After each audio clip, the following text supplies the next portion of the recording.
Então esta coisa de dizer 50 anos de corrupção, Vítor, algum português acredita nisso? Que há 50 anos de corrupção no nosso país, com o avanço que o país fez. Eu quero mudar muitas coisas deste regime, mas eu não quero mudar de regime. Eu não quero mudar de regime. Fui para o jardim, vi uma galinha, tinha muitos pitos à sua voltinha, mas havia um pito que era muito mau, deu muitas bicadas. O meu primeiro dever de lealdade é com o Primeiro-Ministro. Não, Dr. António José Seguro. Não é. O primeiro dever de lealdade, o seu e o meu, se formos eleitos, é com o povo português, não com o Primeiro-Ministro. Não é com o sistema político, é com os portugueses. Aprenda, essa é que é a nossa diferença. São os tomates a bater no pito. Bonito, bonito.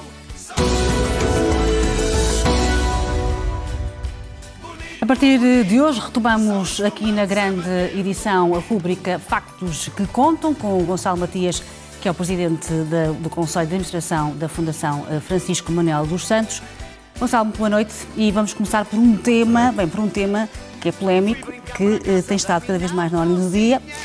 E é um problema, a corrupção, que a maioria ou muitos portugueses, a maioria, acha que é uma coisa normal, ou muito frequente no nosso país. Como é que é isso? Sem dúvida, a corrupção é vista pelos portugueses como um problema recorrente na sociedade portuguesa, muito presente na sociedade portuguesa, e não é de agora. Se nós olharmos para este gráfico, vamos ver que há mais de uma década que mais de 90% dos portugueses considera a corrupção como um problema presente e muito relevante na sociedade portuguesa, e está a situar-se hoje em 96% dos portugueses que respondem neste sentido. Isto acima, ou bastante acima, da média da União Europeia, que se situa aqui à volta dos 70%. E, portanto, em Portugal, a percepção da corrupção, a percepção da gravidade da corrupção enquanto problema estrutural da sociedade é algo que está acima da média da União Europeia e em níveis realmente elevados. É importante explicar que é uma percepção e não um facto. Já lá é uma vamos mais à percepção, frente, exatamente. É a percepção que as pessoas têm ao respondem aos inquéritos sobre como entendem a relevância do fenómeno da corrupção e a presença e a recorrência do fenómeno da corrupção em Portugal. Apesar dessa percepção, a verdade é que a maior parte das pessoas, a experiência dos portugueses com este tipo de casos de corrupção não é assim tão...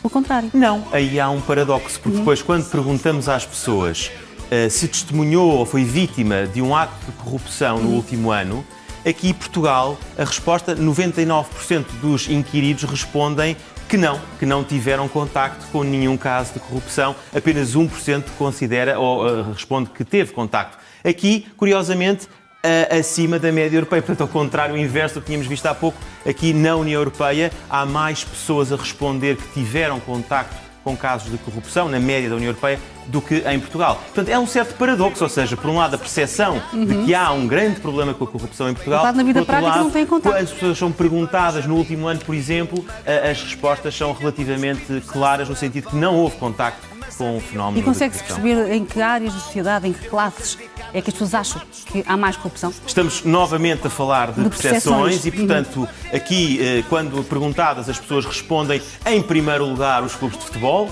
Este é o barómetro da Fundação do ano passado. À cabeça aparecem os clubes de futebol, portanto, aqui o futebol como uma área claramente muito propensa a fenómenos de corrupção, depois os partidos políticos, depois as autarquias e só depois disso o governo, a administração pública, mas também há áreas do setor privado, como as sociedades de advogados, as empresas, os bancos, o Parlamento aparece aqui, mas, enfim, diria o top 3, claramente, clubes de futebol, partidos políticos e autarquias. Falamos muito do impacto da corrupção na democracia, mas também ao impacto na economia propriamente dita. Sim, quando se pergunta aos empresários, e é uma pergunta que se faz recorrentemente aos empresários, quais são os grandes obstáculos que encontram na sua atividade, na atividade da sua empresa, aqui a área relacionada com a corrupção aparece em terceiro e quarto lugar e com uma expressão muito significativa. Em primeiro lugar, aqui a patronagem ou nepotismo. Patronagem ou nepotismo, estamos a falar da ideia de que só se consegue fazer negócios com conhecimentos, com alguém que é conhecido, com alguém que é da família, portanto, com uma relação, uma teia de conhecimentos que ajudam aos negócios e a corrupção, enfim, é propriamente dita a atividade ilícita de atuação com benefício próprio ou benefício para terceiros. Portanto, no fundo, a ideia, claro que há aqui outros fatores que os empresários consideram mais relevantes, como a questão dos impostos ou as dificuldades na justiça, mas estas questões da corrupção estão aqui muito presentes. É daqui estamos a falar de percepções, não é? É preciso recordar. Exatamente. E agora vamos ver os factos. Vamos ver os números. E agora a vamos ver realidade. os números, exatamente. Vamos ver os crimes de corrupção registados em Portugal, aqui já dentro do sistema judicial, e vamos ver que nos últimos 25 anos houve alguma constância neste número de crimes registados, uma média de 197, embora também se registre aqui nos últimos 2 anos um aumento, desde logo ali nos anos da pandemia, e depois mais recentemente o aumento para se vir a fixar nos 263 casos. Em qualquer caso, nos últimos 25 anos temos aqui alguma constância em termos de números registados no sistema de justiça. Isto são crimes, não é? Isto são crimes, exatamente. Depois, quando olhamos para as condenações, essa realidade muda também um pouco. Também há aqui, em termos de corrupção, os 2 crimes que assistimos mais condenações são os crimes de corrupção e de peculato. De longe são aqueles que mais verificamos aqui. O crime de peculato, no fundo, consiste no desvio de bens ou de verbas em proveito próprio. E tivemos aqui também, desde 2000, algum aumento e, sobretudo nos últimos anos, algum aumento do crime de corrupção, mesmo em relação ao crime de peculato. E, portanto, começamos a assistir a mais algumas condenações em primeira instância, em qualquer caso, com números ainda relativamente reduzidos. E é possível percebermos a posição de Portugal no panorama internacional? Sim, isso também é Há dados para importante isso também? olhar. Aqui estamos a falar de um índice de integridade pública em que são medidos vários fatores, como é o caso da independência judicial, da liberdade de imprensa, transparência orçamental, transparência administrativa. Neste índice, que é um índice que abrange mais de 100 países de todo o mundo, Portugal está na 13ª posição. Não é mau, se pensarmos que são mais de 100 países em todo o mundo. Tendo em conta a percepção. Exatamente. Não está mal classificado. Aqui estamos a falar de um índice que é feito internacionalmente, com países de todo o mundo. Claro que, em primeiro lugar, temos a Dinamarca, a Noruega, a Finlândia, a Estónia ou até a Nova Zelândia, e já fora do continente europeu, mas Portugal aparece numa honrosa 13ª posição em, como digo, mais de 100 países de todo o mundo que são avaliados neste índice de integridade pública. E o índice de corrupção diz o quê, exatamente? O índice da corrupção, aqui também caímos um pouco nos últimos anos. É um ranking que aborda ou que classifica 142 países, portanto é um ranking muito abrangente. Subimos de 2015 para 2018, melhorámos na posição relativa de 24º para 21º e em 2024 voltámos a cair para o 25º lugar. Em qualquer caso, continuo a dizer, estamos em 25º entre 142 países de todo o mundo. E, portanto, também, enfim, não sendo, claro que à nossa frente estão países como a Dinamarca ou como a Finlândia, como dizia há pouco, mas é um lugar ainda, apesar de tudo, honroso. E, mais uma vez, longe a tal percepção generalizada, não é? Exatamente. E vamos agora ver o que é que tem sido feito para, de certa forma, tentar combater este problema. Sim, não se pode dizer que nos tenham faltado leis, digamos assim. Meu Deus, se olharmos aqui, desde 1983 até hoje, são sucessivos os pacotes, são 7 pacotes de legislação de combate à corrupção, a favor da transparência, etc. Portanto, não nos tem faltado legislação, e aliás, legislação aprovada pelos mais diversos partidos, quer dizer, quer tanto pelo PSD como pelo PS, no nosso arco de governação, os partidos que têm governado têm-se preocupado com este tema e têm aprovado pacotes legislativos nesta matéria. Não é necessariamente sinónimo de bom combate ao fenómeno da corrupção ou de efetividade no combate à corrupção, porque muitas vezes a profusão e a complexidade de leis pode atrapalhar, porque os dados que temos mostram que pode atrapalhar, porque no fundo, por um lado não há estabilidade legislativa, há sempre uma grande alteração, e por outro lado a complexidade que é introduzida com tantas leis pode dificultar de facto o combate à corrupção. Portanto, não é falta de leis, eventualmente podemos ter leis a mais. E a falta de quê? Bom, aqui há falta de efetividade nesse combate, ou seja, é preciso encontrar meios de prova, é preciso encontrar recursos que permitam identificar essas situações e puni-las devidamente. E, portanto, há aí também a percepção por parte dos portugueses de que nem sempre se consegue os meios mais efetivos para conseguir essas condenações. Posto isto, os portugueses não têm de facto confiança nos políticos, não estão de facto satisfeitos com a questão da corrupção. Não, porque desde logo há a ideia de que não há uma eficácia, não há uma capacidade de chegar a estas condenações, nomeadamente questões como a morosidade dos processos, que se arrastam durante muito tempo, o excesso de garantias, a ideia de que a prova é muito difícil destes factos e, portanto, há uma ideia de que o sistema não é muito eficaz. A ideia que os portugueses têm dos políticos, de facto, é uma ideia que não é muito positiva e que, no fundo, olha para os políticos com alguma desconfiança. A ideia de que quem está na vida pública, à partida, é alguém que se quer aproveitar do seu cargo para obter vantagens, ou até um outro aspecto ainda pior, que é até as pessoas honestas se deixam corromper. Portanto, mesmo aqueles que não se querem aproveitar do seu cargo, mais uma vez digo, estamos a falar de percepções, são apenas percepções aqui, mas a ideia de que mesmo aquelas pessoas que à partida seriam honestas, depois se deixam corromper pelo cargo. Portanto, há aqui também uma necessidade de contrariar esta percepção, de perceber de onde é que vem esta percepção. E como é que se pode reverter esta percepção? Ora bem, aqui é curioso porque nós, num inquérito que fizemos, fomos perguntar aos políticos e aos eleitores o que é que uns e outros achavam que se podia fazer, precisamente. E estão de acordo, há aqui uma convergência entre políticos e os eleitores. 3 aspectos ou 3 ideias fundamentais. Por um lado, as demonstrações financeiras dos candidatos, portanto, a transparência relativamente ao património dos candidatos, que é hoje uma exigência crescente nos mais diversos instrumentos. A criação de registros de lobbying, este aspecto ainda está por fazer, no fundo, a legislação e a criação das regras aplicáveis ao lobbying para se perceber aquilo que podemos fazer e aquilo que não se pode fazer, e as sanções e a efetividade das sanções políticos envolvidos em escândalos de corrupção e em atos de corrupção. Portanto, há soluções, não é? Há soluções, e eu acho que estas soluções são muito importantes até para se distinguir aquilo que é realmente corrupção daquilo que não é. Porque o pior que nós podemos ter é esta ideia que há uma massa uniforme, de que são todos iguais e que tudo é corrupção na prática dos políticos. Isso é alimentado por algum discurso público também. E, portanto, a criação de regras muito claras, saber exatamente o que é ilícito, o que não é ilícito, o que é ético e o que não é ético, é fundamental para nós podermos ter uma vida pública e uma qualidade da democracia que todos desejamos em Portugal e para que as percepções estejam alinhadas com os factos. E as percepções estão também, ou seja, quem é que contribui mais para essas percepções? Além dos políticos? Eu penso que todos um pouco, os políticos, a comunicação social. Há um discurso público de uma certa generalização em relação a estas práticas que beneficiava em ser mais claro. Quer dizer, todos beneficiávamos em ser mais claros quando abordamos estas práticas e perceber exatamente de que é que estamos a falar, em que circunstâncias e que não é tudo igual. Nem todas as práticas são iguais. Bem, Gonçalo, muito obrigada. E até para a semana. São os factos que contam, que voltam para a semana, com mais números e mais dados e mais percepções para explicar. Muito obrigada. Até para a semana.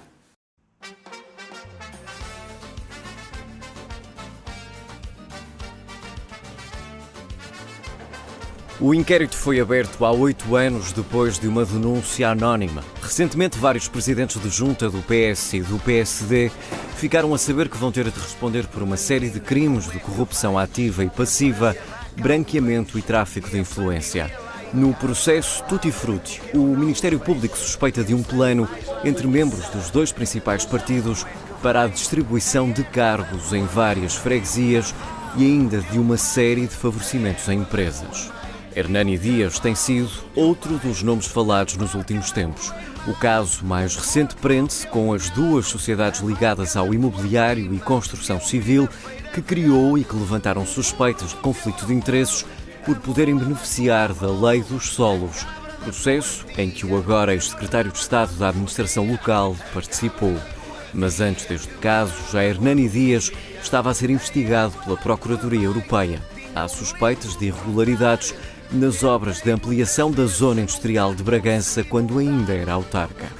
Mas um dos processos que terá aumentado a percepção de corrupção foi o que levou à saída de António Costa do governo. A Operação Influencer, que recentemente conheceu um novo capítulo, depois de terem sido encontrados 75 mil euros em numerário no gabinete do ex-chefe de gabinete de Costa, eis que foram também encontradas uma dezena de pens. Uma delas com informação de segredo de Estado, listas com dados de espiões. O atual presidente do Conselho Europeu diz que desconhece por completo. Outro processo que culminou no início de 2023 com a detenção do então presidente da Câmara de Espinho foi a Operação Vortex, projetos imobiliários que envolviam interesses urbanísticos de dezenas de milhões de euros e que foram tramitados em benefício de determinados operadores económicos. Mas o mais marcante e que levou pela primeira vez à detenção por corrupção de um primeiro-ministro foi a Operação Marquês. José Sócrates foi detido em novembro de 2014 e chegou a estar preso 11 meses. Vai responder, entre outros crimes, por corrupção, branqueamento e fraude fiscal.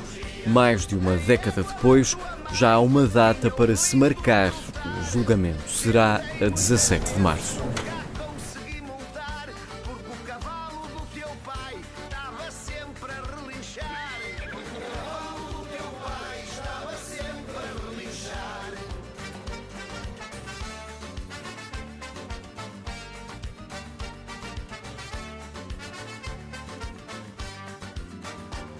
Numa escala de 0 a 100, de muito corrupto a muito transparente, Portugal reúne 57 pontos. No ano passado teve 61. Em apenas um ano caiu 9 lugares na percepção internacional. No Mapa Mundo, com os resultados da avaliação a 180 países, fica evidente que desde 2015 que está em declínio contínuo, pintado com um laranja cada vez mais forte, abaixo da média europeia. Ficou em 43º lugar, no mesmo que o Ruanda e o Botsuana. Temos estado a ser enfrentando casos sistémicos de corrupção nas autarquias, nas regiões, em várias fragilidades no modelo de funcionamento, nepotismo, conflitos de interesses, e isto gera alguma percepção de que há muita legislação, mas pouca capacidade de aplicação da lei. Fatores que estão na origem do pior resultado de sempre neste índice de percepção da corrupção, a principal referência global no setor público, que desde 2012 fornece um retrato comparativo anual dos países e territórios. A experiência dos últimos anos tem mostrado que os mecanismos de detecção de crime de corrupção, ainda que estejam longe de ser perfeitos, são felizmente cada vez mais eficazes. Não estamos a tal sistema abaixo a construir de novo, estamos a tentar construir sobre o que existe, melhorando, afinando. Mas, segundo a Transparência Internacional, Portugal, a avaliação é negativa quanto à eficácia do país no combate à corrupção. Ainda assim, fica mais bem colocado do que parceiros europeus como Espanha e Itália. Nota-se que há aqui uma percepção de que a Europa, apesar de lhes dar muito, é muito pouco eficaz no seu combate. É em países como a Dinamarca ou a Finlândia que o combate à corrupção é encarado como sendo mais transparente. Sudão do Sul, Somália e Venezuela são vistos como os países mais corruptos. O Índice de Percepção da Corrupção 2024, divulgado esta terça-feira, revelou uma tendência de estagnação e retrocesso no combate à corrupção. A média dos países avaliados manteve-se baixa, com mais de 2/3 a registarem pontuações abaixo de 50. As ideias socialistas condenaram o nosso país. Não há vagas nas creches, não há respostas de saúde, não há habitação, não há segurança nas ruas porque o crime organizado se instalou em Portugal. Os portugueses estão a ficar para trás e tudo isto foi exponenciado pela invasão que vivemos. Hoje há uma maioria de direita, graças ao Chega, que vai regulamentar e criar mais regras para controlar a imigração. Mas para os próximos legisladores vai ficar uma missão mais difícil do que manter as fronteiras fechadas. Definir com que critérios vamos devolver todos aqueles que não se integram no nosso país, como é que nós vamos remigrar aqueles que estão aqui a mais e, sobretudo, e a mais importante para mim, como é que nós vamos defender a família portuguesa como célula base da sociedade. Que a sua mulher não presta, o Serafim grita, quem não é? É porque a sua mulher não presta, com tantos filiados, é um dever nacional. Com tantos filiados, é um dever nacional. O partido dos cabrões ainda vai governar Portugal. O partido dos cabrões ainda vai governar